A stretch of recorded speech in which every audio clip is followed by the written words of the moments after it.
नमस्कार विद्यार्थी मित्रांनो, मागील लेक्चरला आपण बुककीपिंग अँड अकाउंटन्सी या विषयामध्ये पहिला टॉपिक अभ्यासला, introduction of bookkeeping and accountancy. त्यामध्ये डेफिनेशन, इम्पॉर्टन्स, फीचर्स अभ्यासले, अकाउंटिंग स्टँडर्ड अभ्यासले.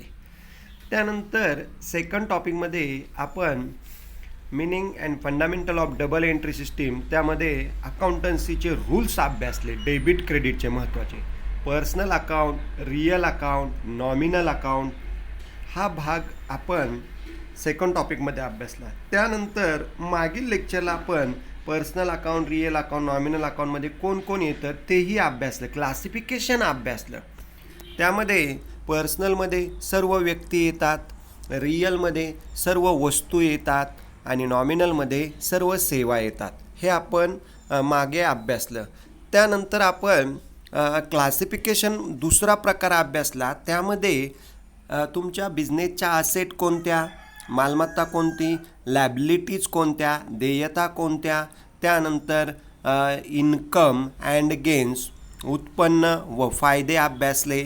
त्यानंतर एक्सपेन्सेस अँड लॉसेस, खर्च व तोटे याचा अभ्यास केला. त्यामध्ये कोणते पॉईंट येतात तेही अभ्यासलं. आणि शेवटी कॅपिटल, भांडवल, ओनरची इन्व्हेस्टमेंट म्हणून आपण कॅपिटल या ठिकाणी बघतो, तर कॅपिटल पण आपण अभ्यासलं. आता त्याच्याच पुढचा भाग या ठिकाणी पुढचा प्रॉब्लेम आपल्याला अभ्यासायचा आहे. त्याचं टायटलच बघा, तो थेअरीचा भाग आहे थोडासा आणि नंतर खाली प्रॉब्लेम आहे. बघा, सुरुवातीला अकाउंटिंग इक्वेशन.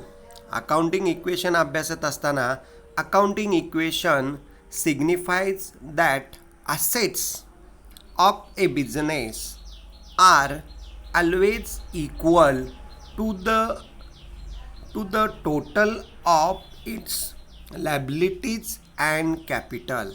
म्हणजे बिझनेसच्या असेट 5 लाख असतील तर बिझनेसच्या लॅबिलिटीसुद्धा या ठिकाणी 5 लाख आहेत. मग लॅबिलिटीमध्ये लॅबिलिटी अँड कॅपिटल, अशा पद्धतीने बिझनेसच्या असेट आणि लॅबिलिटी ह्या इक्वल असतात.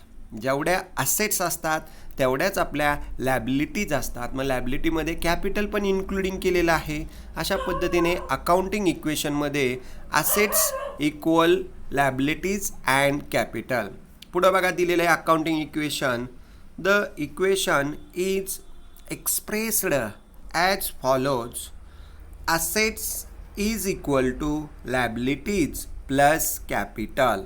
म्हणजे असेट या ठिकाणी लक्षात घ्या 10 लाख असतील तर तुमच्या लॅबिलिटीमध्ये लक्षात घ्या 8 लाख रुपये लॅबिलिटी आणि 2 लाख रुपये तुमचं कॅपिटल, अशी टोटल 10 लाख येणार आहे.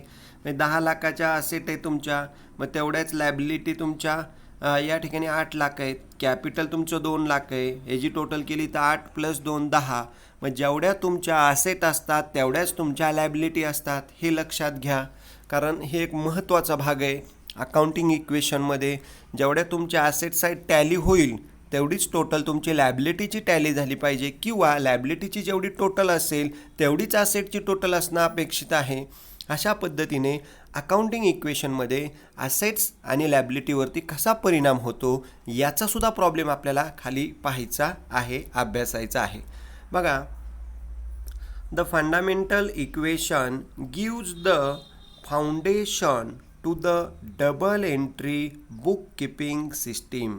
म्हणजे फंडामेंटल जर तुम्ही बघितलं, बेसिक भाग बघितला डबल एंट्रीचा, तर अकाउंटिंग इक्वेशनमध्ये हा महत्त्वाचा भाग आहे. महत्त्वाची ट्रिक्स आहे की जेवढ्या असेट आहेत तेवढ्याच तुमच्या लॅबिलिटीज असतात. मग लॅबिलिटीमध्ये कॅपिटल पण इन्क्लूड करायचे. तर अशा पद्धतीने बिझनेसच्या असेट जेवढ्या आहेत तेवढ्याच आपल्या बिझनेसच्या लॅबिलिटीज असतात, हे महत्त्वाचं लक्षात घ्या. यामध्ये हा फॉर्म्युला पण लक्षात घ्या की असेट बरोबर लॅबिलिटीज प्लस कॅपिटल, हा महत्त्वाचा भाग आहे. लक्षात घ्या अकाउंटिंग इक्वेशनमधला की असेट जेवढ्या तेवढ्याच तुमच्या लॅबिलिटीज असतात. आता पुढं जाऊ आणि तो डबल एंट्रीचा फंडामेंटल पार्ट आहे, बेसिक पार्ट आहे, लक्षात घ्या. त्यानंतर पुढं बघा, फॉलोइंग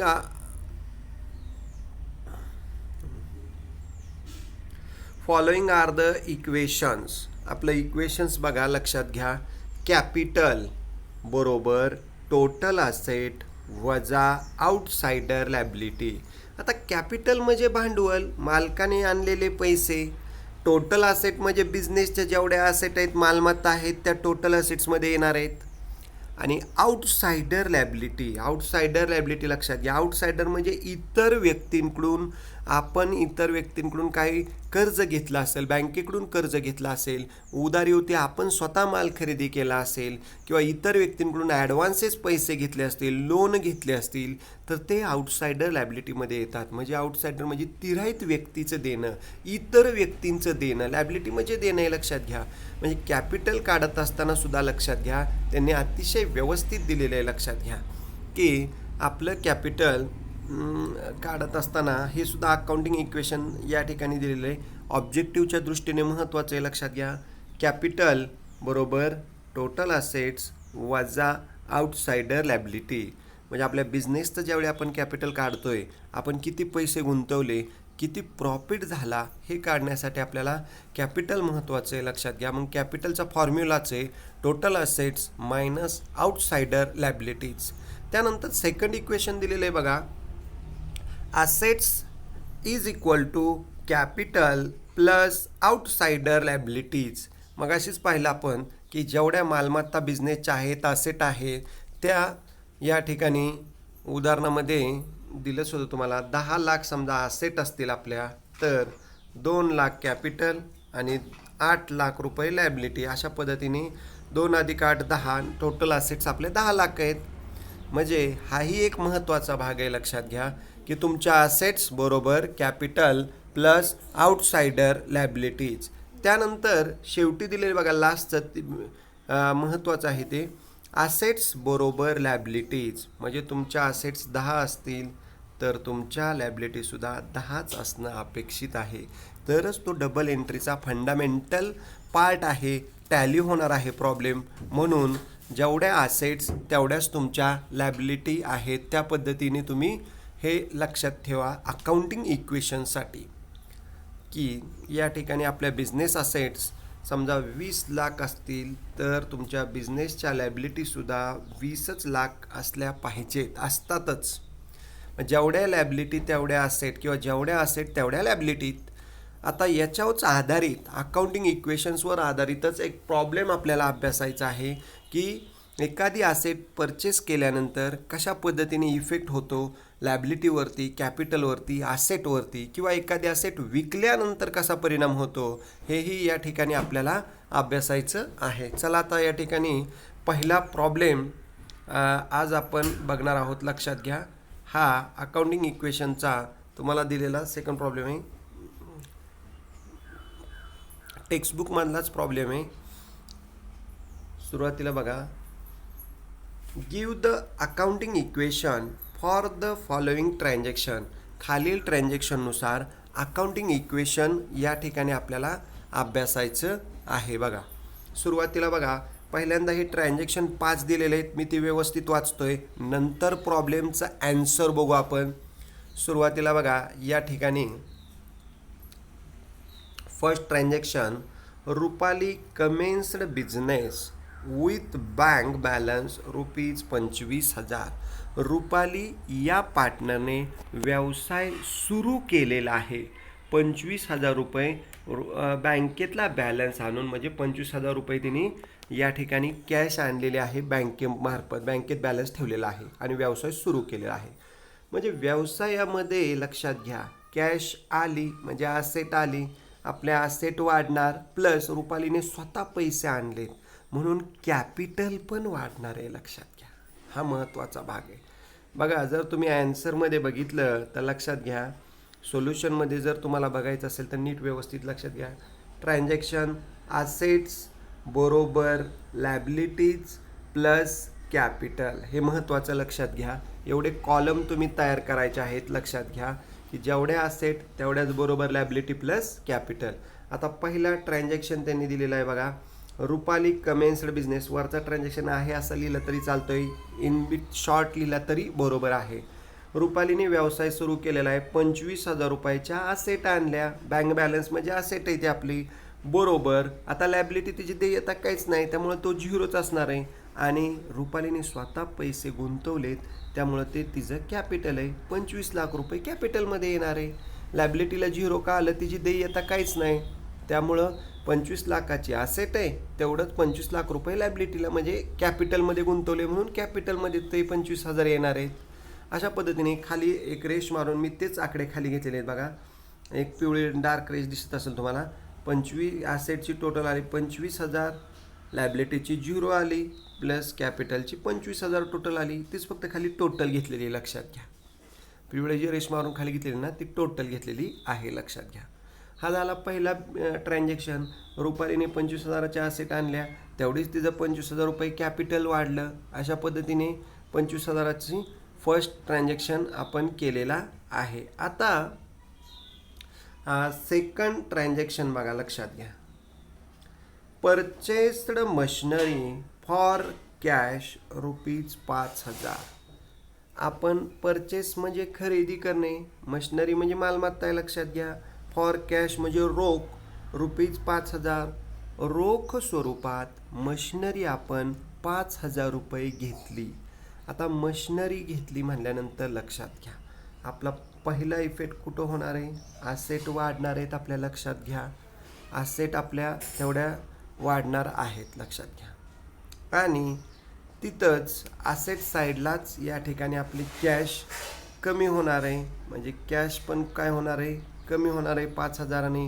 म्हणजे ॲसेट वाढणार आणि प्लस ॲसेट पण त्या ठिकाणी काय होणार आहे? लगे कमी होणार आहे, लक्षात घ्या. म्हणजे अशा पद्धतीने आपल्याला दुसरा ट्रान्झॅक्शन बघा. Purchase machinery for cash ₹5,000. 5,000ची मशिनरी रोख घेतली, तर त्याचा अकाउंटिंग इक्वेशनमध्ये परिणाम बघा, लक्षात घ्या. एकाच बाजूला दोन इफेक्ट येणार आहेत, लक्षात घ्या. आता हे महत्त्वाचं समजून घ्या. रुपालीचं 25,000 इथपर्यंत झालं होतं, आपण बॅलन्स ओढून आणले होते 25,000. आता सेकंड ट्रान्झॅक्शन बघा. परचेस मशिनरी फॉर कॅश वरचा ट्रान्झॅक्शन आहे, असा ट्रान्झॅक्शनमध्ये लिहायचा आहे. आता 5,000 ॲसेट आपली वाढली, मग प्लस 5,000 दिसतंय बघा तुम्ही. ॲसेट 5,000 वाढली, मशिनरी घेतली, परंतु लॅबिलिटीवरती काहीच परिणाम नाही. रोख घेतल्यामुळे काही देयता निर्माण झाली नाही, कॅपिटलवर पण काहीच परिणाम नाही, त्यामुळे तिकडे झिरो राहणार आहे. परंतु ॲसेट साईडलाच 5,000 रुपये मशिनरीचे वाढले आणि तिथनंच ॲसेटमधनं 5,000 रुपये आपली कॅश कमी झाली. म्हणून एक दुसऱ्या ट्रान्झॅक्शनचे ॲसेटवरतीच दोन इफेक्ट झाले. पहिला इफेक्ट झाला 5,000ने मशिनरी वाढली, ॲसेट वाढल्या. आणि दुसरा इफेक्ट तिथंच 5,000 रुपये बँक बॅलन्स, कॅश बॅलन्स आपला कमी झालेला आहे. रोख खरेदी केल्यामुळे आपल्याकडचे पैसे गेलेले आहेत, ॲसेट आपली कमी झालेली, कॅश बॅलन्स कमी झालेला आहे, बँक बॅलन्स कमी झालेला आहे. म्हणून लक्षात घ्या, 5,000 रुपयाची मशिनरी घेतली, 5,000 रुपयाने ॲसेट वाढली, परंतु 5,000 रुपयांनी कॅश बॅलन्स, बँक बॅलन्स कमी झाला. म्हणून ॲसेटमध्येच प्लस 5,000 वाढलेले, मायनस 5,000 कमी झालेले. त्यामुळं टोटलवर काही परिणाम होणार नाही. 25,000 प्लस 5,000 30,000, 30मधनं 5 गेले, 25,000 रुपये राहिलं. लॅबिलिटीची झिरो टोटल येणार आहे, कॅपिटलची आहे अशी बरोबर 25,000 रुपये राहणार आहे. तर या पद्धतीने हा दुसरा ट्रान्झॅक्शन महत्त्वाचा आहे. मशिनरी घेतली, ॲसेट वाढल्या, म्हणजे मशिनरी घेतल्यामुळं ॲसेट काय झाले आपले, लक्षात घ्या. ॲसेट प्लस झाली, परंतु कॅश बॅलन्स कमी झाला आहे, त्यामुळं परत ॲसेट मायनस झाली, लक्षात घ्या. कॅश बॅलन्स कमी झाल्यामुळे परत ॲसेट मायनस झाली. अशा पद्धतीने दुसरं ट्रान्झॅक्शनचे ॲसेटवरतीच दोन परिणाम. पहिल्यांदा मशिनरी वाढली, 5,000 रुपये ॲड करा, आणि नंतर कॅश कमी झाली म्हणून 5,000 रुपये लेस करा. ठीक आहे. आता तिसरा ट्रान्झॅक्शन बघू, लक्षात घ्या. Bought goods. बॉट म्हणजे खरेदी, परचेसच आहे. Bought goods from Savera worth ₹3,000 on credit. आता सवेरा या व्यक्तीकडून आपण 3,000 रुपयाचा माल उधारीवरती खरेदी केला आहे, लक्षात घ्या. स्वराकडून माल या ठिकाणी 3,000 रुपयाचा खरेदी केलेला आहे आपण. आता माल खरेदी केला आहे म्हणजे बॉट म्हणजे खरेदी, गुड्स म्हणजे माल, फ्रॉम स्वरा या पर्सन व्यक्तीकडून या ठिकाणी आपण 3,000 रुपयाचा माल ऑन क्रेडिट उधारीवरती घेतलेला आहे. त्यामुळं लक्षात घ्या आता त्याचा परिणाम. माल खरेदी केला, आपली काय होणार आहे, ॲसेट वाढणार आहे 3,000 रुपयांनी, पण उधारीवरती घेतलेला आहे त्यामुळं तेवढीच लॅबिलिटी वाढली, आपली देयता वाढली. त्यामुळं याचा परिणाम ॲसेटवरती होणार आहे आणि लॅबिलिटीवरती होणार आहे. बघा या ठिकाणी तिसरा transaction, bought goods from Swara worth rupees. आता ॲसेटमध्ये 3,000 रुपये वाढल्या कारण मालमत्ता वाढली आपली, परंतु ती क्रेडिटवरती घेतलेली आहे, उधारीवरती घेतलेली आहे, मग तेवढीच आपली काय वाढली, लॅबिलिटी वाढली. त्यामुळे 3,000 रुपये लॅबिलिटीमध्ये येतील आणि कॅपिटलवरती काही परिणाम येणार नाही, झिरोच तिथे येणार आहे. मग ह्याचं अकाउंटिंग इक्वेशन बघा खालच्या ओळीला, ॲसेटमध्ये बघा 25,000 अधिक 3,000 28,000 प्लस लॅबिलिटीचे 3,000 आहे असे खाली घेतले आणि कॅपिटलचे 25,000 रुपये खाली आले आहे असे. अशा पद्धतीने आपण माल खरेदी केला तर ॲसेट आपल्या वाढल्या आणि लॅबिलिटी पण वाढल्या उधारीवरती घेतल्यामुळं. त्यामुळं तिथं बरोबर चिन्ह व्यवस्थित बघा, प्लसचं चिन्ह कॅपिटलमध्ये व्यवस्थित बघा, लक्ष द्या. आता चौथा ट्रान्झॅक्शन बघा, पेड फॉर सॅलरीज ₹3,000. आता सॅलरी पेड म्हणजे दिला, सॅलरी म्हणजे पगार, आपण पगार 3,000 रुपये दिला, लक्षात घ्या. आता पगार 3,000 रुपये दिला म्हणल्यानंतर आपला या ठिकाणी ॲसेट कमी होणार, कॅश बॅलन्स कमी होणार आहे आणि या ठिकाणी आपलं कॅपिटल पण कमी होणार आहे, भांडवल कमी होणार आहे, लक्षात घ्या.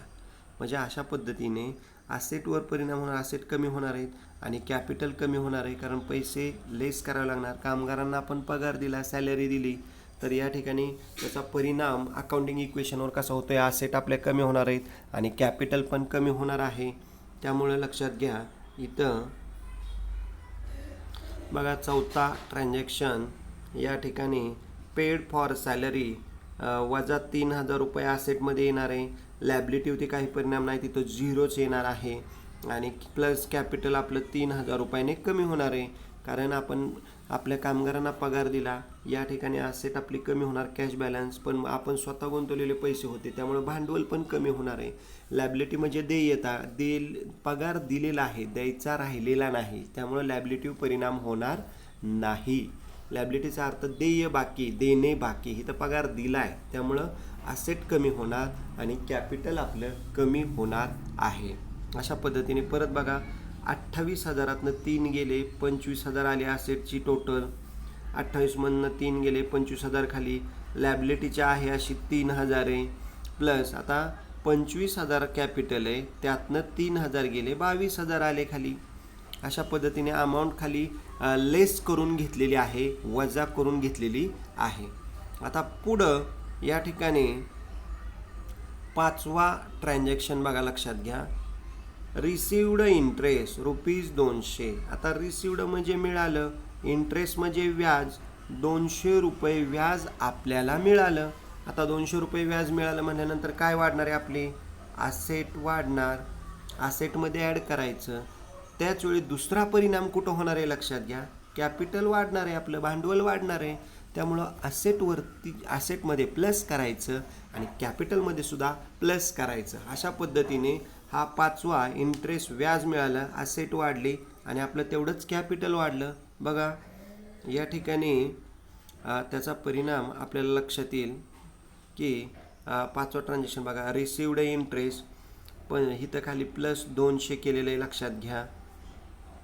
लॅबिलिटी होती, बरोबर, लॅबिलिटी होती, काय परिणाम नाही, झिरोच आहे आणि तेवढंच आपलं कॅपिटल 200 रुपयांनी वाढणार आहे. त्यामुळं कॅपिटलमध्ये सुद्धा 200 रुपये आपण ॲड केलेले आहेत. अशा प्रकारे ॲसेट वाढल्या 200 रुपयांनी आणि कॅपिटल वाढलं 200 रुपयांनी. मग खाली टोटल बघा, महत्त्वाचा भाग आहे या ठिकाणी. सुरुवातीला बघा टोटल आपल्याला जर तुम्ही बघितली तर व्यवस्थित लक्षात येईल. की असेटची टोटल बघा 25,000 प्लस 200 टोटल आलं 25,200. 25,200 आपल्या असेट आहेत. आता लॅबिलिटी बघा बरोबर लॅबिलिटी 3,000 त्यात काय लॅबिलिटी परिणाम नाही त्यामुळे 3,000 आहे असे 3,000 खाली आले आणि प्लस आता कॅपिटल बघा 22,000 प्लस 200 22,200 तुमचं कॅपिटल दिसतंय म्हणजे 22,200 अधिक 3,000 25,200 अशा पद्धतीने हे अकाउंटिंग इक्वेशन मी खाली मुद्दाम लिहून दाखवतोय तुम्हाला लक्षात घ्या. तुमच्या असेट लक्षात घ्या असेटची टोटल आली 25,200 बरोबर. आता लॅबिलिटीची बघा लॅबिलिटी किती आहेत बरोबर लक्षात घ्या खाली लिहितोय मुद्दाम मी लॅबिलिटी 3,000 अधिक कॅपिटल किती तुमचं 22,200 हे कॅपिटल आहे तुमचं म्हणजे 25,200 असेट आलेले आहेत आणि लॅबिलिटीचं बघा 3,000 आणि 22,200 म्हणजे टोटल 25,200 अशा पद्धतीने बघा हे कंसातले अमाऊंट तुमच्या लक्षात येतील गोल केलेले 25,200 लॅबिलिटी आणि कॅपिटल आले आणि तेवढेच असेट पण तुमच्या 25,200 आलेले आहेत. अशा पद्धतीने तुमचं अकाउंटिंग इक्वेशन टॅली होतंय. जेवढ्या असेट तेवढ्याच लॅबिलिटी प्लस कॅपिटलची टोटल आली पाहिजे. तोच डबल एंट्रीचा बेसिक फंडामेंटल पार्ट आहे लक्षात घ्या. त्यामुळे जेवढ्या असेट्स तेवढ्याच लॅबिलिटी असतात आहेत. आता खाली बघा या ठिकाणी परत हा चार्ट परत एकदा समजून सांगतो म्हणजे तुमच्या लक्षात येईल की व्यवस्थित लक्ष द्या. आता पहिला ट्रान्झॅक्शन बघा रुपालीने व्यवसाय सुरू केला 25,000 आणले असेट वाढल्या 25,000 तेवढंच काय आलं व्यवसायामध्ये कॅपिटल आलं 25,000 रुपये. तेच रक्कम खाली टोटल घेतलेली बघा 25,000. आता दुसरा महत्त्वाचा ट्रान्झॅक्शन आहे बघा मशिनरी परचेस केली रोख घेतली आपण. आता मशिनरी रोख घेतली असेट 5,000 रुपयाने वाढणार आपली आणि तिथंच असेटलाच कॅश बॅलन्स 5,000 रुपये बँकेचा बॅलन्स कमी होणार आहे. त्यामुळं 25,000 प्लस 5,000 30,000 30,000 5 गेले परत 25,000 येणार आहे लक्षात घ्या. एकाच बाजूला दोन इक्वेट झाले आणि इकडं लॅबिलिटी कॅपिटलवर काय परिणाम नाही ते टोटल आहे अशी 25,000 खाली घेतलेली. त्यानंतर आता इथं लक्षात घ्या तिसरा स्वराकडून माल उधारीवरती घेतलेला आहे. बॉट म्हणजे खरेदी करणे 3,000चा माल घेतला असेट 3,000 वाढल्या परंतु उधार घेतलेला आहे त्यामुळं आपल्या लॅबिलिटी 3,000 वाढल्या. कॅपिटलवर काही परिणाम होणार नाही आहे अशी टोटल खाली घेतोय मी बघा 25 अधिक 3 28,000 लॅबिलिटीची 3,000 आहे अशी 25,000 कॅपिटलची आहे अशी. त्यानंतर चौथं बघा सॅलरी दिली 3,000 रुपये पगार दिला. आता पगार दिला म्हणल्यानंतर असेट 3,000 कमी झाल्या आणि तेवढंच कॅपिटल पण कमी झालं पैसे गेले कॅपिटल कमी झालं असेट कमी झाल्या 28 मधनं 3 गेले 25,000 3,000 आहे असे लॅबिलिटीचे येतील आणि 25,000 3,000 गेले 22,000 रुपये कॅपिटलचे येतील. आणि पुढं या ठिकाणी रिसिवड इंटरेस्ट आपल्याला व्याज मिळालं 200 रुपये असेट 200 रुपयाने वाढणार आहेत लॅबिलिटीवर काय परिणाम होणार नाही परंतु तेवढंच तुमचं 200 रुपयाने काय वाढलं कॅपिटल वाढलं म्हणून हे 200 रुपये या ठिकाणी असेटमध्ये ॲड करा आणि कॅपिटलमध्ये ॲड करा. मग टोटल येईल तुमची किती येईल असेट साईडची टोटल 25,200 आणि लॅबिलिटीचे 3,000 आहे असे येतील आणि कॅपिटलची टोटल येणार तुमची 22,200 बघा 22,200 कॅपिटलची टोटल आली. मग या ठिकाणी महत्त्वाचं लक्षात घ्या की हा भाग महत्त्वाचा आहे लक्षात घ्या 25,000 असेट आहेत बघा आता तर 3,000 रुपये तुमच्या लॅबिलिटीत आणि अधिक तुमचं 22,200 हे कॅपिटल आहे लक्षात घ्या म्हणजे 25,200 असेट आहे तेवढ्याच तुमच्या या ठिकाणी लॅबिलिटी 3,000 आहे आणि कॅपिटल तुमचं 22,200 म्हणजे 22,200 लक्षात घ्या. आता 22,200 अधिक 3,000 बरोबर या ठिकाणी 25,200 असेट येतात तेवढे. हेच अकाउंटिंग इक्वेशनमध्ये बघायचं आहे लक्षात घ्या. 22,200 अधिक 3,000 ती 22 प्लस 22,200 अधिक 3,000 22 आणि 3 25,200. म्हणजे ह्यात काय सांगायचं आहे लक्षात घ्या, जेवढ्या तुमच्या या ठिकाणी लक्षात घ्या, जेवढ्या तुमच्या असेट असतात तेवढ्याच तुमच्या लॅबिलिटी प्लस कॅपिटल असतं, लक्षात घ्या. म्हणजे असेट आल्या आपल्या 25,200, लॅबिलिटी आल्या 3,000 आणि कॅपिटल आलं 22,200. म्हणजे जेवढ्या तुमच्या असेट आहेत 25,200, तर लॅबिलिटी आहे 3,000 आणि कॅपिटल आहे 22,200. अशा पद्धतीने हे अकाउंटिंग इक्वेशन हा या ठिकाणी प्रॉब्लेम आपण अभ्यासला. तुम्ही हा प्रॉब्लेम व्यवस्थित लिहून घ्या, तुमच्या नोटबुकमध्ये सॉल्व करा. काही शंका असतील तर विचारा. अकाउंटिंग इक्वेशनमध्ये जेवढ्या असेट असतात तेवढ्याच तुमच्या लॅबिलिटी आणि कॅपिटल असतं, तरच तुमचं अकाउंट टॅली होणार आहे, प्रॉब्लेम टॅली होणार आहे, क्लोज होणार आहे आणि मग आउट ऑफ मार्क्स मिळणार आहे. सुरुवातीला या ठिकाणी हे सर्व लिहून घ्या. अकाउंटिंग इक्वेशन हा प्रॉब्लेम व्यवस्थित लिहून घ्या, टेक्स्टबुकमधलाच आहे तुमच्या. आणि सोल्युशन पण त्याचं व्यवस्थित हे कॉलम आका. ट्रान्झॅक्शनचा पहिला कॉलम असेल लक्षात घ्या, असेटचा दुसरा, इज इक्वल टूचा तिसरा, लॅबिलिटीचा चौथा, प्लसचा पाचवा आणि कॅपिटलचा सहावा. हे व्यवस्थित कॉलम व्यवस्थित आका. इज इक्वल टू छोटा आका, प्लसचा छोटा आका, बाकीचे व्यवस्थित पट्टीच्या आकाराचे किंवा त्याच्यापेक्षा थोडेसे लहान आखून कॉलम एका पेजवरती व्यवस्थित हे अकाउंटिंग इक्वेशन सॉल्व करा. वरती प्रॉब्लेम घ्या आणि त्याच्या खाली ॲन्सर सोडवा किंवा समोरासमोर सोडवलं तरी चालेल. अशा पद्धतीने हे पहिला प्रॉब्लेम आपण अकाउंटिंग इक्वेशनचा अभ्यासलेला आहे.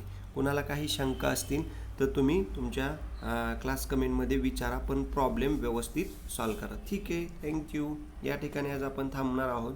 राहिलेला भाग आपण नंतर अभ्यासणार आहोत. धन्यवाद.